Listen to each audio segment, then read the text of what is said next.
Hey, so welcome to the Double Double. I am Nathan, and jumping in, new for the first time is Michael. So, Michael, say hi, introduce yourself. Hi. And where do your allegiances lie in sports and in life and love? Hello. Hi. I'm Michael. I'm a big time sports fan, big UK fan like Nathan. I actually attended the University of Kentucky. So Uh, lifelong fan though, but I actually went to the school too. So it's in my blood too. it's a real Uh, we. I it's can't it's a really. real, it's it makes sense, right? So no, I'm super excited to be on the podcast. I felt like this podcast needed another white dude with middle age energy, giving their opinions. It's just very underrepresented in That's the podcast world. So I'm really excited to be here and give my unique opinion about sports. I'm excited to share with you, Nathan. Absolutely, absolutely. So I've got an intern. We have an intern where I work, and he not a sports fan, like just doesn't pay attention to sports at all. Which I can't fathom life without it. But and so he knows I'm a big Kentucky fan. He's like, "Oh, so did you go to Kentucky?" And I was like, "Oh, don't ask me that question." I would say no and try to explain. Well, then why do you wear hats and T-shirts and cheer Yeah. for a school that you didn't go to? And so it's always a fun thing. But you don't have that problem. You say No, did I roll did. and we got it. So I did. Yep. I went to a Final Four game. We lost against UConn. That was in 2011. So I've actually, that's right. blood, sweat, and tears. Grown up with it. So, but in the heyday of John Wall and DeMarcus Cousins, all that kind of stuff. So I was there for all of that. So It's fun. So, well, welcome to the pod. We're excited. This is the Double Double podcast, and we're ready to come at you. all right, cool. Can't wait. Hey, welcome to the Double Double podcast. And we just finished watching game one of the NBA Finals. Boston Celtics with a boring, commanding victory. It was relevant and close for, I don't know, maybe 4 seconds. Other than that, it was a blowout. And so we've got two topics, 10 minutes. So let's hit the ground running. Here we go.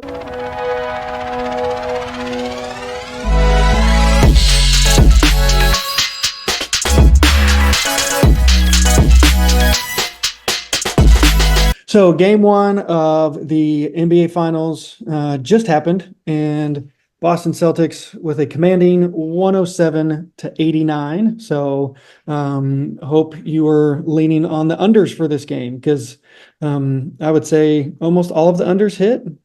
Maybe Porzingis points were over. Anything else at all an over in this game? Because I think Luka's Well, the like number of threes. How many threes were hit? Because if let's it's see, over five, 15 and 23 for both teams. Are you talking both teams oh, okay, yeah, or but just Boston was responsible for probably 16 or so. 16? Yeah, I so don't know. 16 versus 7 on threes. Yeah, I mean, it's hard with game one with especially with the NBA Finals. Everyone's really nervous and anxious, Yeah. and they're all going back and forth. So the first 3 or 4 minutes are just getting the jitters out, and so I think Boston really showed that. And there was rest too. I mean, both teams, certainly had about a week off at least. I mean, Yeah. Boston was game four was Memorial Day, I Yeah. think, when they beat the Pacers. So yeah, they're all rusty and nervous and all that. So I mean, you throw out the first half of the first quarter too before they really got rolling. Yeah. I wonder how often that happens where both teams have, a 4-game sweep or 5-game series and don't, neither game in the conference finals goes 6 or 7. It's kind of that's got to be fairly rare. Yeah, So I'll get our stat people on it. We'll see if they can come up with something. yeah, We don't have stat people in case you're wondering. yeah, yeah. But But the Garden was rocking, man. I mean, that the crowd looked crazy. They had Red Panda at halftime. I wish I was there. It's a big event if Red Panda is there with her plates. as I said, she does she does a lot of Kentucky I games. know. I mean, Oh my yeah. gosh. I've yet to see her. We've yet to cross paths. She doesn't Oh, make it I think to I'm Evansville, Indiana, very frequently. So no, I'm pretty sure when my in-laws had season tickets to Kentucky, I think Jet got to see Red Panda one game. So just that's an experience he's probably 5 at the time. You just can't get that out of your head. no. But pretty good. All right. Well, we got two topics, and we're cheating on the first topic, so just know that from the beginning. But first topic, and we did not expect to do college basketball, so I would not have planned on college basketball during the NBA Finals. But we have to talk about Dan Hurley in a little bit. But so let's go ahead and start with the NBA Finals. Topic number one is, what did you get wrong about Game One? So you always have ideas and thoughts, and this is what I think is going to happen. Here's what's going to happen. Here's my guess. So what did you get wrong in Game One? So I've got a 5-minute timer. When the 5-minute timer goes off, the ding, the bell goes, and we move on to topic number two. So what did you get wrong watching Game One?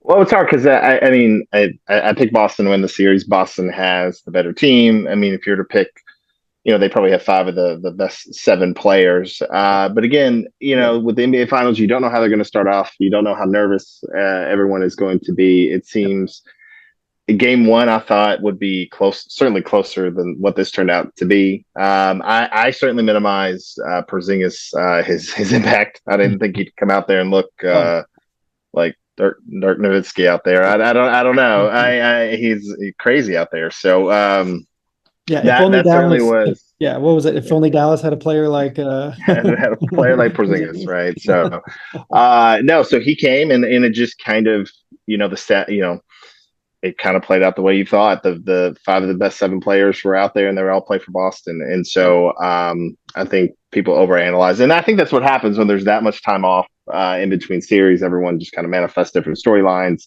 talks yourself out of the team that's actually going to win. I mean, Boston has been the best team all season. They've been the best team in the playoffs. I thought it'd be a lot closer than this. So to be honest with you, yeah. Well, what's crazy, you said Boston had five of the best seven. They might have had six of the best seven. I mean, like if you're just looking at the box score, Luke Cornett, or are you talking about Luke Cornett out there? Is that like Al Horford? I mean, Al Horford, Al Horford went 30 minutes. He played 30. I mean, he's like 60 years old. He played 30 minutes. He's the only person that shoots 3-pointers, like jumping like an inch off the floor. I don't know how he does it. Yep. I need to perfect a shot. I don't know. Yeah, I mean, Kyrie had 12 points, no 3-pointers.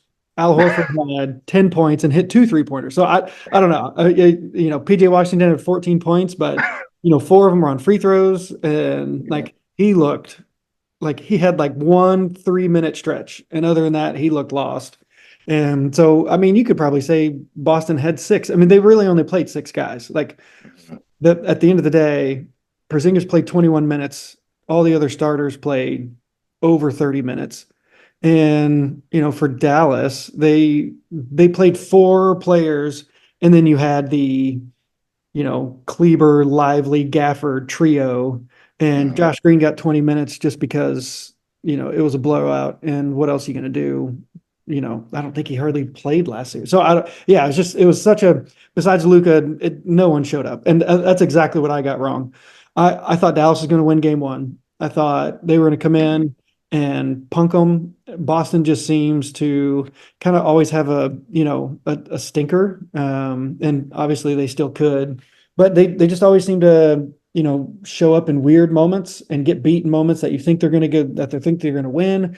And so the biggest thing that I missed was just picking Dallas for Game One and thinking that Luka, he had a good 10-minute stretch in the third quarter where he scored 10, 12 points early on in the third quarter. Other than that, he just kind of sprinkled some points in. They did not match. I thought they were going to come in and punk them. I thought they were going to be more physical. I thought they were just going to come in and really try to demand a Game One so that they could just take it easy. It's like if you want to win one on the road. So punch them in the mouth, win Game One, then you don't matter what happens in Game Two because you got home court advantage. And that is absolutely not what happened. Kyrie looked flustered, which that's the whole narrative. Boston is kind of set up to win this and defend well enough where you give Luka 30 points and say, all right, go score 30, who cares? Because no one else on your team is going to be able to do anything. And that's exactly what happened in Game One. Yeah, I mean, with Luka, you start with Jaylen Brown. And I mean, I think a lot of defenses, they figure this out. You have your primary defender, and then they know how to switch off. But if you switch off of him with Derek White or Drew Holiday or Tatum, I mean, just anybody. I mean, then you're dealing with people that they can all defend. And on the offensive side, I mean, he's having to defend them too, and they can all shoot. So I mean, they're the only team that all five can shoot threes. I mean, there's just not, Dallas has not had to do that. I mean, in Minnesota, Towns, couldn't buy a bucket. I mean, I think he hit 8 threes or so for the whole series, and so and so that's not going to be like this with Boston. I mean, the best players are going to be out there, but all five players of the floor at once are going to be able to shoot threes. And so I don't know how Dallas adjusts unless they just say we're going to defend more of the three, and you're going to beat us by the two, and somehow make them to take more mid ranges. There was a time in the third quarter where they did cut it to 8, right? And that's if you look at the last couple times, the last couple series, that's where they've kind of tightened up a bit. But both Tatum and Brown, both rather than be complacent on threes, which is what they have been doing in the playoffs, they put their head down, were physical, going to the rim, and that's really worrisome for Dallas if that's how they're going to play. Yeah, if they're not going to become complacent, just shoot threes the whole time. So no, that's not looking good for Dallas, at least certainly after the first game.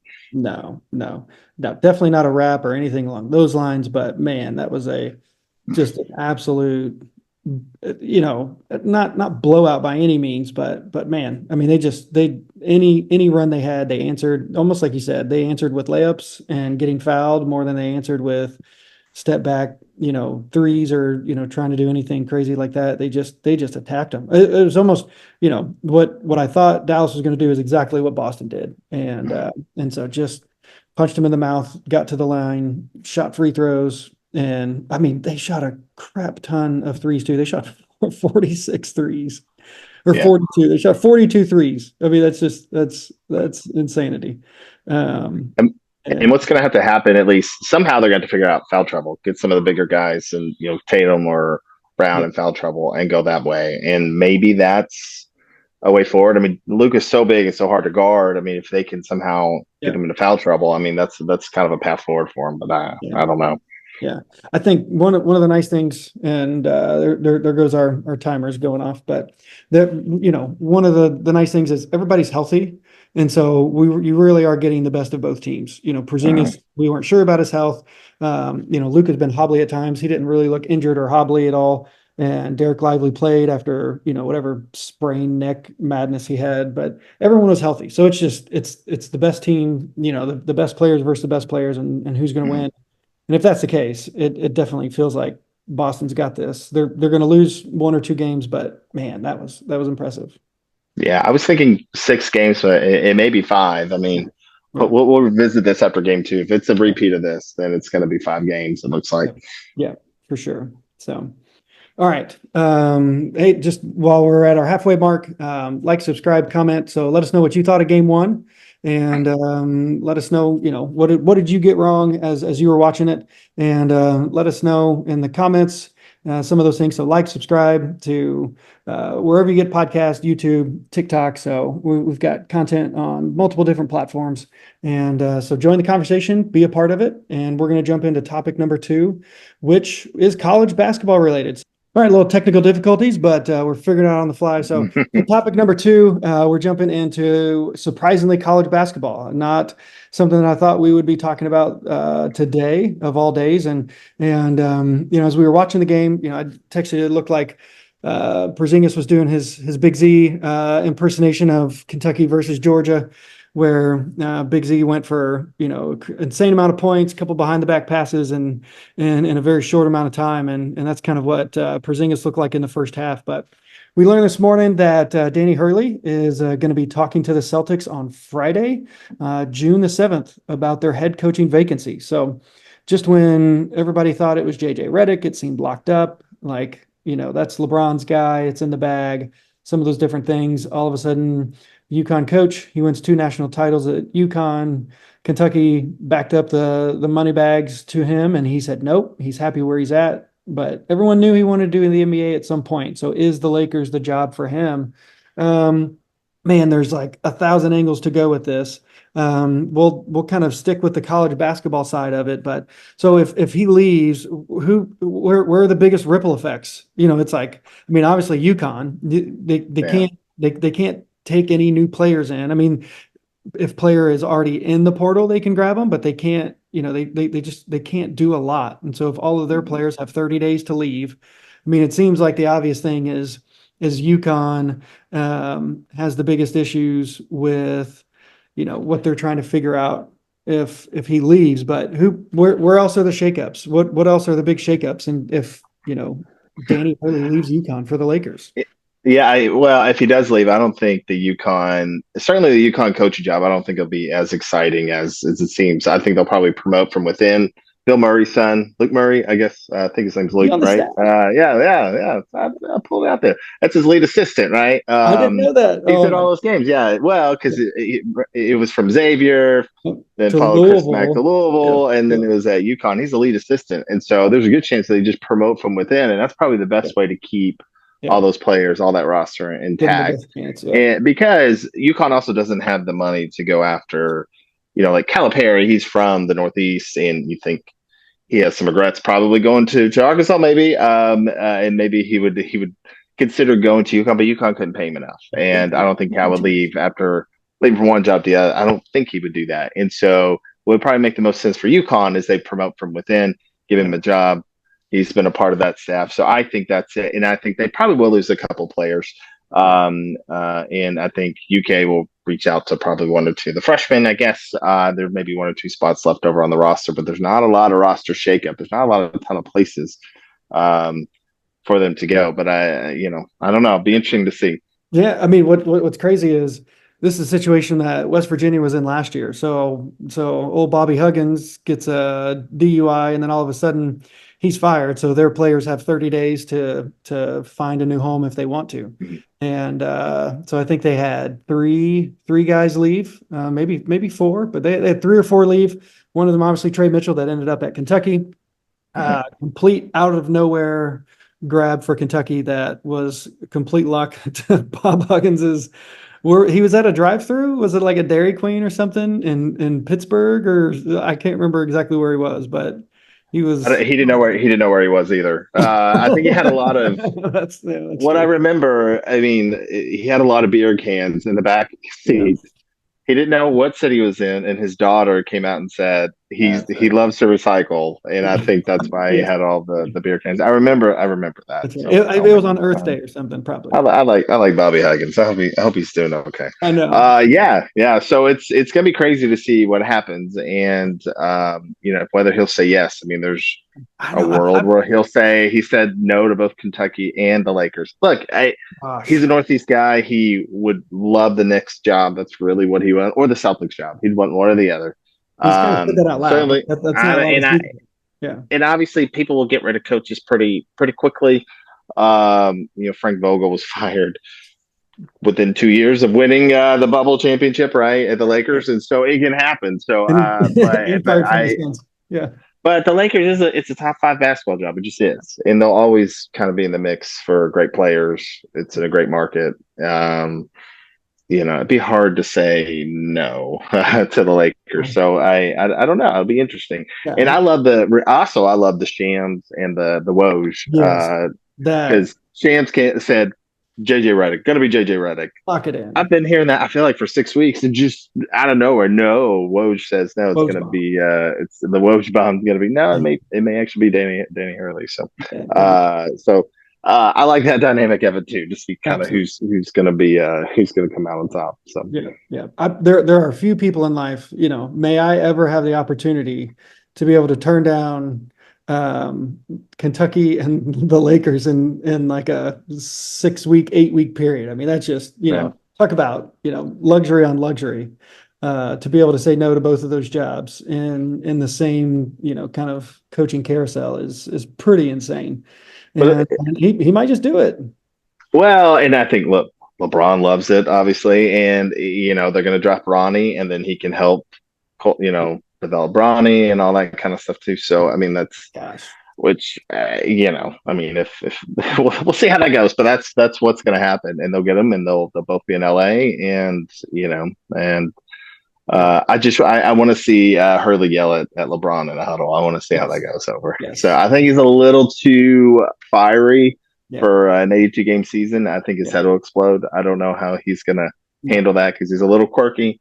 NBA coaches, their star power is not the same, as they are as college coaches in terms of their organization. So I don't know. I don't know how that's going to translate. So he can coach, just relating to players making Yeah. $80 million a year in the next couple of years with the new media deal. I mean, I don't know how he's going to be able to compete. So or yeah. to coach, to break through to the players, that are making so much money. Yeah.